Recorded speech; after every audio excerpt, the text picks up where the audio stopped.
नमस्ते, मैं नियति कुमारी नागार्जुन उमेश संस्कृत महाविद्यालय तरूनी की हिंदी की शिक्षिका हूँ। आज मैं कृष्ण काव्य परंपरा में सूरदास के महत्व और उनके कुछ पदों के बारे में बताऊंगी। यह टॉपिक उपशास्त्री प्रथम वर्ष के सिलेबस से लिया गया है। सगुन भक्ति धारा की कृष्ण भक्ति शाखा के प्रतिनिधि कवि सूरदास का जन्म 1478 ईस्वी में दिल्ली के पास सीही नामक स्थान पर हुआ था। वे वल्लभाचार्य के शिष्य थे, जिन्हें गोस्वामी विट्ठलनाथ ने अष्टछाप में सम्मिलित किया। भक्त प्रवर सूरदास प्रारंभ से ही एक संत थे, जो सभी उपासना पद्धतियों भक्ति प्रणालियों को समान भाव से देखते थे। वे जन्म से ही अंधे थे, किंतु उनमें कृष्ण भक्ति कुट कुट कर भरी हुई थी। उनमें ईश्वर भक्ति के प्रति अनन्यता दिखाई देती है। वे कहते हैं कि मेरो मन अनंत कहाँ सुख पावै, जैसे उड़ी जहाज को पंछी पुनी जहाज पयावै।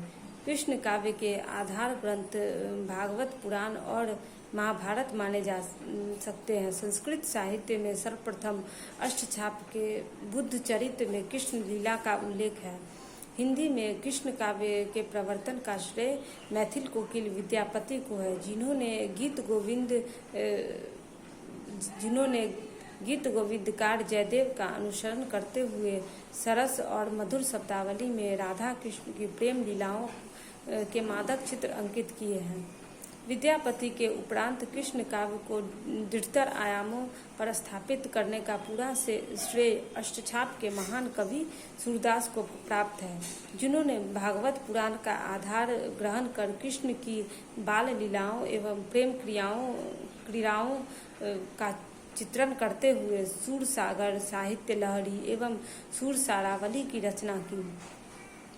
ऐसा माना जाता है कि सूरदास जी ने 1.25 लाख पदों की रचना की। सूरदास जी ने जिस प्रकार के पदों की रचना की, वे हिंदी जगत में बहुत नवीन हैं। सूरदास कवि भी थे और भक्त भी थे। कृष्ण भक्ति परंपरा के कवियों में सूरदास का स्थान सर्वोपरि है। भक्त प्रवर सूरदास ने वात्सल्य भाव को भक्ति में उच्च स्थान दिया। यशोदा कृष्ण संबंध की कथा को 2 भागों में विभक्त किया जा सकता है। जब कृष्ण माता यशोदा के साथ ब्रज में थे और जब वे मथुरा चले गए, इनको क्रमशः संयोग और वियोग वात्सल्य कहा जा सकता है। सूरदास ने इनके दोनों पक्षों का बहुत ही सुंदर चित्र प्रस्तुत किया है। सूरदास ने बालक कृष्ण की रूप माधुरी का चित्रण बड़ी ही रुचि के साथ किया है। ये चित्र बड़े ही स्वाभाविक और सजीव लगते हैं। वे कहते हैं कि शोभित कर नवनीत लिए, कुटरुनु चलत रेणु तनु मंडित, मुख दधिलेप किए।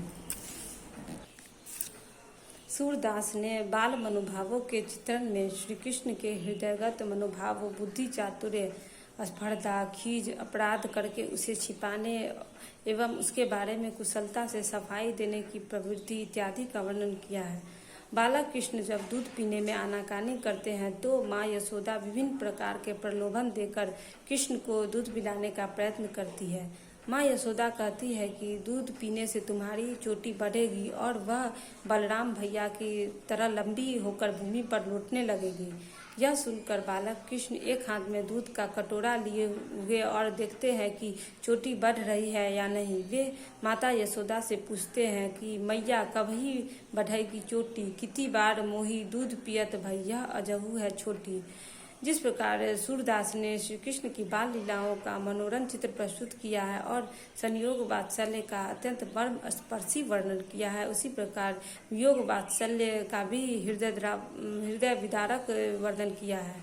कृष्ण के मथुरा गमन के पश्चात माता यशोदा कृष्ण को बहुत याद करती है।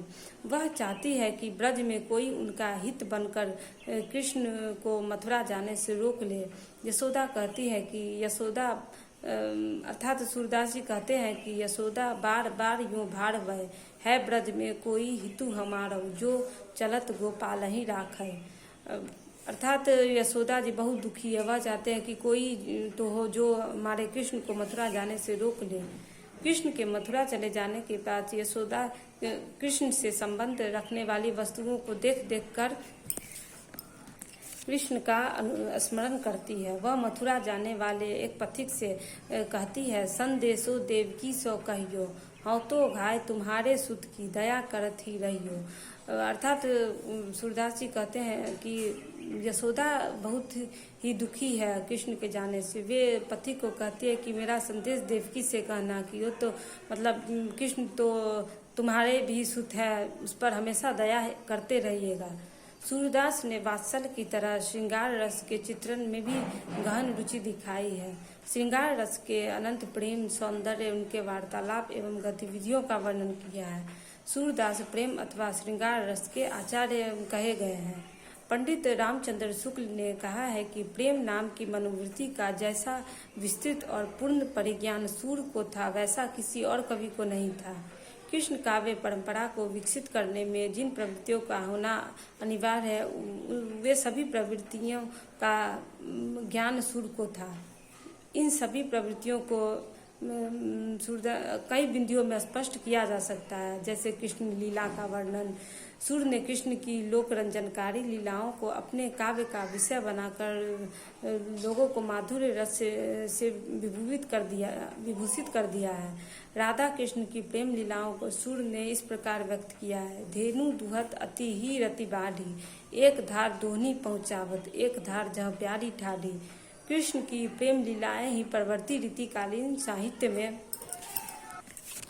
लौकिक श्रृंगार की प्रचुरता का कारण बनी, ऐसा अनुमान लगाया जा सकता है।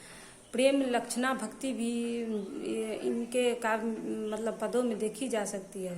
श्री कृष्ण की प्रेममयी मधुर रस से ओतप्रोत छवि को अपने काव्य का विषय बनाकर सूर ने प्रेम तत्व का विशद निरूपण किया है। सूर के वात्सल्य, माधुर्य और सख्य भाव से सूरदास ने वात्सल्य, सख्य और माधुर्य भाव से कृष्ण लीलाओं का गान करते हुए अपनी भक्ति का परिचय दिया, साथ ही कृष्ण भक्ति का प्रचार किया। सौंदर्य चित्रण भी इनकी प्रवृत्तियों में देखा जाता है। सूर ने बाल सौंदर्य की झांकी अंकित करने के साथ साथ राधा कृष्ण के किशोर सौंदर्य का भी हृदयग्राही वर्णन किया है। इतना ही नहीं, ब्रज भूमि की सुषमा का भी चित्रण कृष्ण काव्य में देखा जा सकता है। कृष्ण के सौंदर्य मंडित शरीर का वर्णन सूर ने इस प्रकार किया है, किलकत कान घुटरुवनी आवत, मणिमय कनक नंद के आंगन, बिंब पकड़ीवै धावत।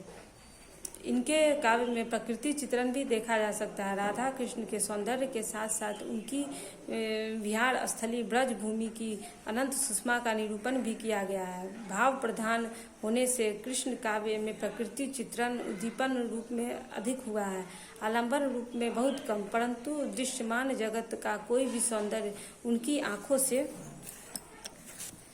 टूटा नहीं है। कृष्ण काव्य में वात्सल्य एवं श्रृंगार रस की प्रधानता है। मैया मैं नहीं माखन खाए तथा मैया कभी बढ़ेगी चोटी जैसे पदों का माधुर्य सूर के वात्सल्य वर्णन की विशेषताओं को उजागर करने में पूर्ण समर्थ है। सूरदास ने साहित्य लहरी में नायिका भेद एवं अलंकार वर्णन किया है। रीति काल में प्रचुरता से जिस रीति तत्व का निरूपण हुआ, उसका बीज निश्चित रूप से कृष्ण भक्ति काव्य में उपलब्ध है। संपूर्ण कृष्ण काव्य ब्रजभाषा में लिखा गया। सूरदास ब्रजभाषा प्रतिष्ठित और परिनिष्ठित तथा साहित्यिक है।